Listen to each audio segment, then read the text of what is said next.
Okay, so I've been thinking about something lately, and honestly, it's kind of heavy. We might be smack in the middle of stage 5 of declining empire. Yeah, I know that sounds dramatic, but stick with me. Stage 6, that's where things go full on chaotic. Revolution, war, you name it. Not trying to fearmonger, just being real about where we might be headed if things keep spiraling. Look around, the US more divided than ever. Politics are a mess. Incomes inequality through the roof. And that's gaps between the poor and the rich. It's not just in numbers on the charts anymore. It's real resentment building up fast. And history shows us resentment like that doesn't just fizzle out, it usually explodes. Now, let's talk about Bitcoin because when the old system starts breaking down, people don't just sit still, they look for lifeboats. And Bitcoin? Yeah, that's a big one. Here's the deal, the US government is spending way more than it's bringing in. We racking up debt like there's no tomorrow. And what do when they run out of money? Print more and more and more. That kills the values of the dollar. Inflations go up, and anyone sitting on cash or bonds just watches their buying power shrink. This right here, that's the environment where Bitcoin shines. Because unlike dollars, Bitcoin capped it at 21 million, no more. You can't just print more. When you in trouble, it's neutral, decentralized, and immune to political games.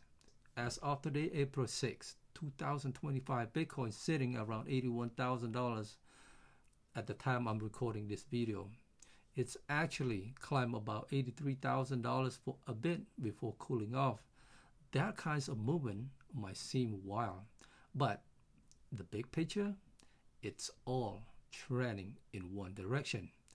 And here's where things get even more interesting.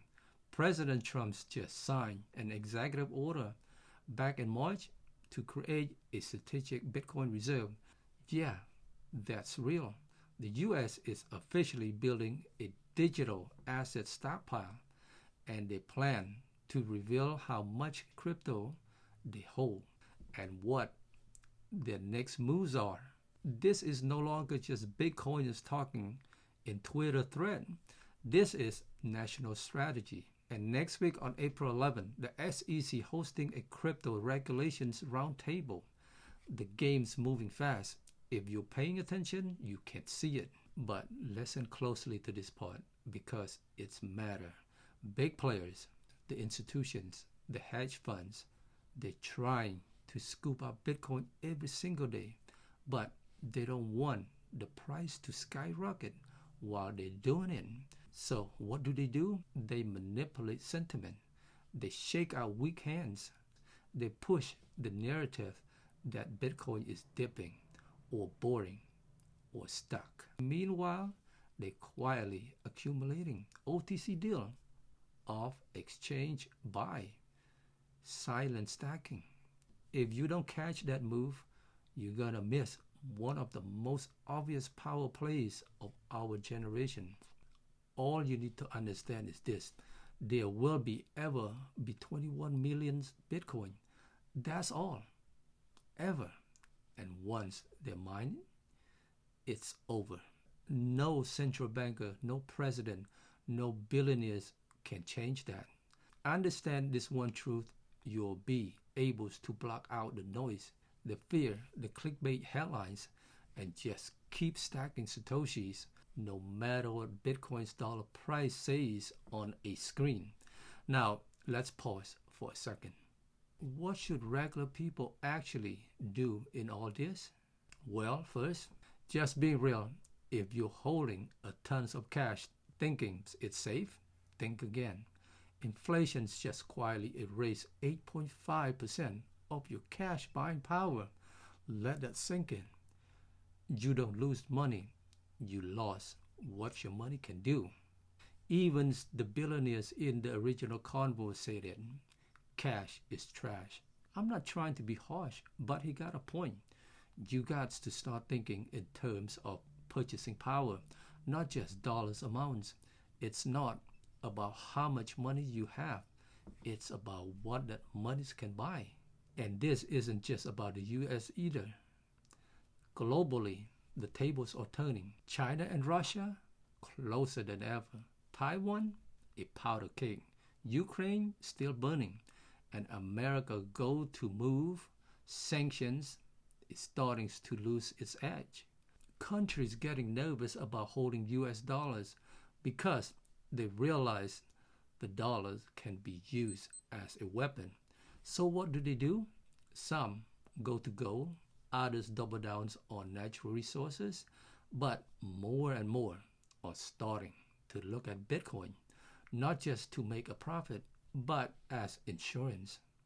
There's also this ticking time bomb in the financial world. A possible basic trade blew up in the $1 trillion treasury market.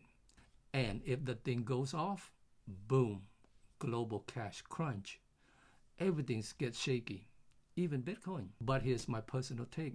When people panic, they look for assets they can't trust, assets they can't control. And for a lot of folks, that's Bitcoin. Now, I won't pretend Bitcoin is perfect. It's volatile. It gets slammed by critics. Governments might still try to clamp down on it. But here's the bottom line. They can't print it. They can't freeze it.